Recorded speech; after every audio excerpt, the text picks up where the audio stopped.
So, guys, All Out is just around the corner, and I really appreciate what AEW is doing, which is that next year they're actually going to space out their pay per views a little bit more, like have All In July and have All Out in like September. Because the problem is that I'm not a fan of any company that has back to back pay per views. Really, there's no point to that.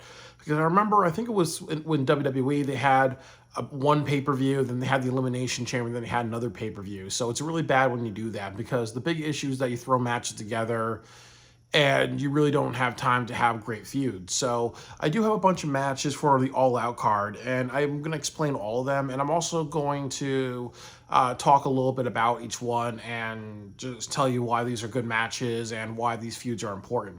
So the first match that I have is Jack Perry versus Adam Copeland. And I know Adam Copeland is not clear the book, but this is a fantasy booking match. So what I would say is this is good because I want to set up Jack Perry as this privileged millennial type of wrestler, and you have an older wrestler just like saying, I don't appreciate this, and I don't appreciate what you're doing. And, Edge is trying to get his title back, and he's trying to reestablish his legacy.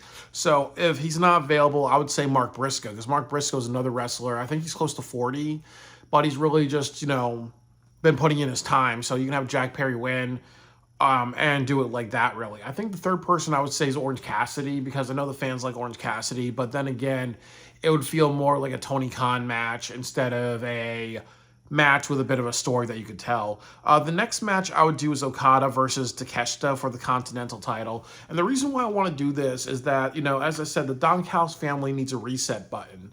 So you need to actually have their members in bigger spots, really. What would happen if you want to do something where Don Callis family and the Young Bucks are having feuds with each other, and then it leads to them becoming a super villain faction, or you kind of make the Don Callis family baby faces, or eventually you say something like, we're going to run Dynamite the Young Bucks and the EVPs, but the Don Callis family is going to run either Collision or ROH, and this will be the way to get there to kind of trick people to thinking that they're rivals, and then they're in alliance with each other. So it'll be something different.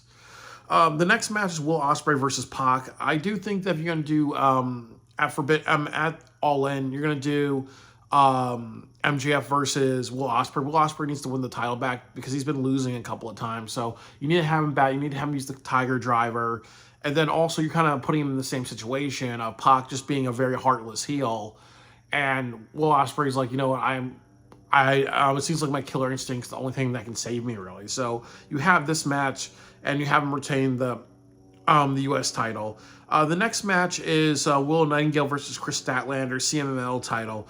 Tony Khan put this match together. This is going to be a bad match because, honestly, for a title that doesn't mean anything, why are you even having this? It's just like having Bret Hart versus Dino Bravo for a Canadian championship at like a SummerSlam or whatever, really. It doesn't make any sense. Or you have the TNA digital title held by Joe Hendry versus maybe like one of those people in maybe one of those minions of Gunter or something like that. You get what I'm saying? It's random. It doesn't work for these wrestlers. It should be Willow Nightingale versus Tony Storm for the AEW Women's title. It should have been that. But since Tony Khan wants to book like Tony Khan, this is what we do. The next match is I would have Mark Briscoe versus Dustin Rhodes for the ROH Championship. Validate the ROH title. I want Dustin Rhodes to lose this match, and I want him to be really, really hurt because I really want to make him the ROH champion, but do it at All In 2025. And this is kind of like on the road of getting close and getting that little bit of a tease and then just not getting it. So I think that would be a good match. Before that match, and this is out of order, I want to do Dustin Rhodes and the Von Erich versus the Patriarch and for the 6-man titles. And the reason why I want to do this match is that, you can do something where Dustin Rhodes wants to have it all, really. And Dustin Rhodes wants to, scratch all that. I'm going to do Dustin Rhodes and the Von Erichs versus the Patriarch. You can do another winner takes all type of match. You become the AEW trios and the 6-man, and it's going to unify the titles. But then what happens at the end is that, Dustin Rhodes actually, he's actually like about to lose, and what happens is that maybe what you could do is have them unify the titles and create the AEW trios titles, unify the titles, and just keep it at that, really.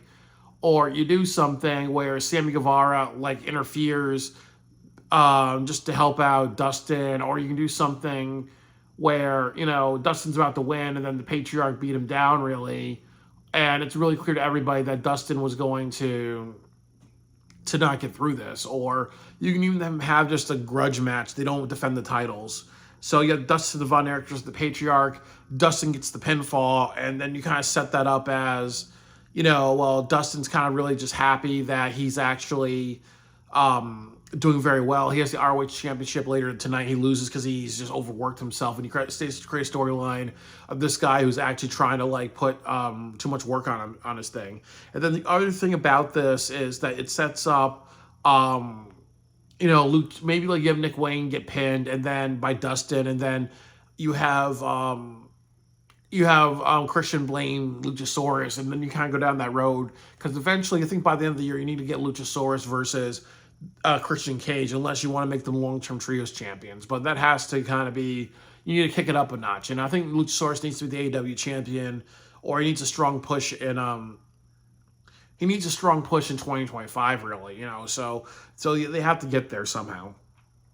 Undisputed Kingdom versus the Acclaimed for the AEW Tag Team Championship. I do want the Acclaimed to win this because it's been a very long time since they've been holding the titles.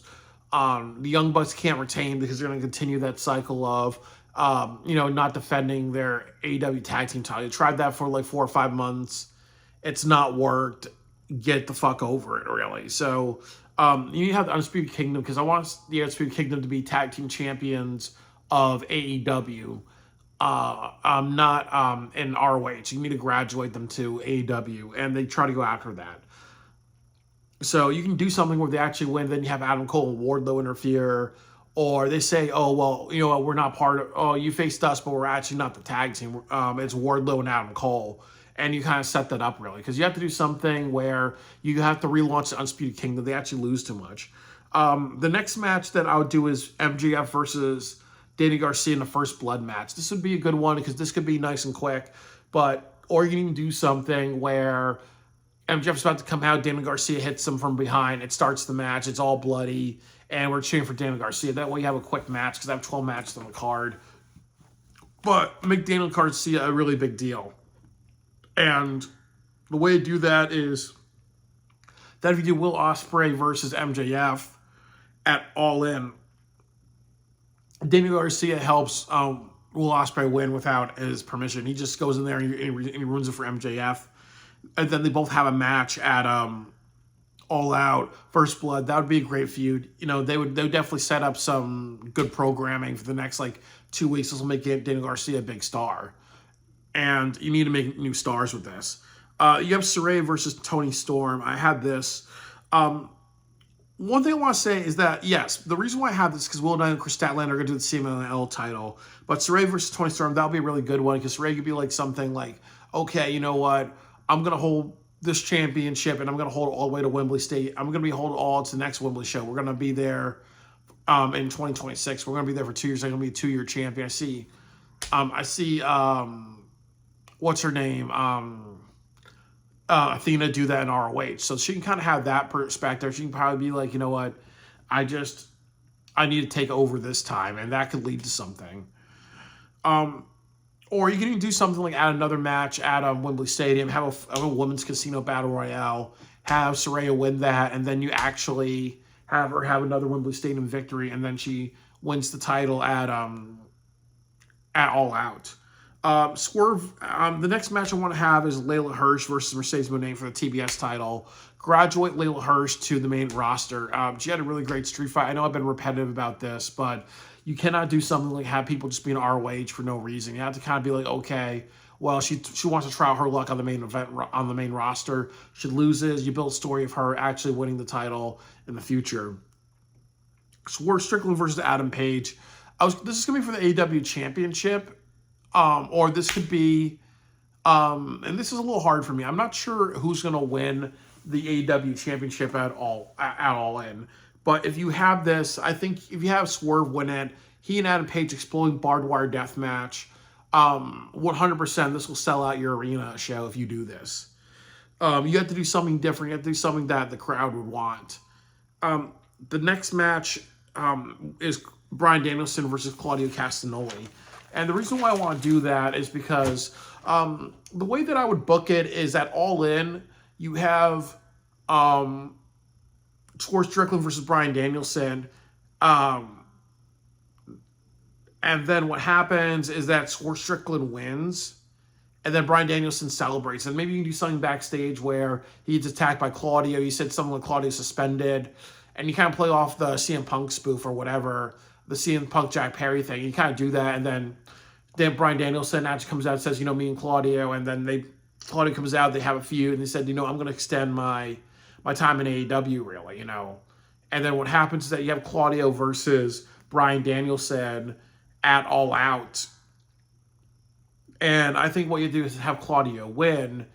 And what I would do with Bryan Danielson is that he said, I talked to Tony Khan and I want one more shot at glory. I've done a lot for this company. I've mentored people backstage. So, the end of it is going to be at Wrestle Dream. So then you set up at Wrestle Dream, Darby Allin, Swerve Strickland, and Bryan Danielson for the AEW championship. I know that may sound a little convoluted, but that's what I would do, because I think that triple threat match would be that would be right, really. Or you can do something where Adam Page and Bryan Danielson have a bit of a feud with each other. They have a match at Grand Slam. Bryan Danielson wins, and how he wins actually is what happens is Claudio interferes, and then what happens is that Adam Page gets disqualified, and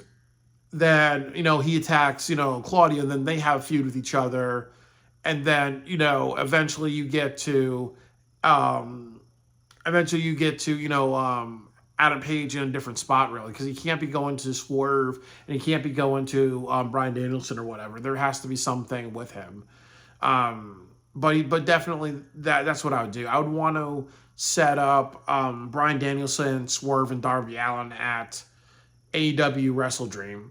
And I would want to set up Claudio Castagnoli as a heel, and I would also want to set up Swerve as a champion. I think what should happen is Swerve should drop at Grand Slam to Darby Allin, or you do something that you have Darby Allin win at the pay-per-view Wrestle Dream, because you really, really need to establish him as a champion this year. Sting retired. You're trying to pass the title. You're trying to pass that honor, really, of the last person who wrestled with Sting.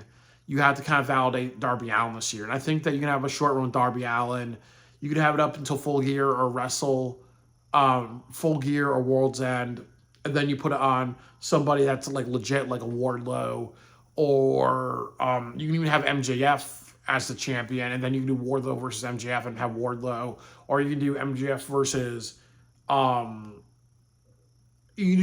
somebody else. I actually think that MJF should run the Don Callis family or something like that, but you really have to kind of establish. You kind of need to set up for the rest of the year. You need to set up for all in 2025, really. So there's a lot of things that you have to do. You have to showcase all your talents and do other things like that. So I do think I have a really good card. And then also what I'm trying to do with this card, I'm trying to break up monotony.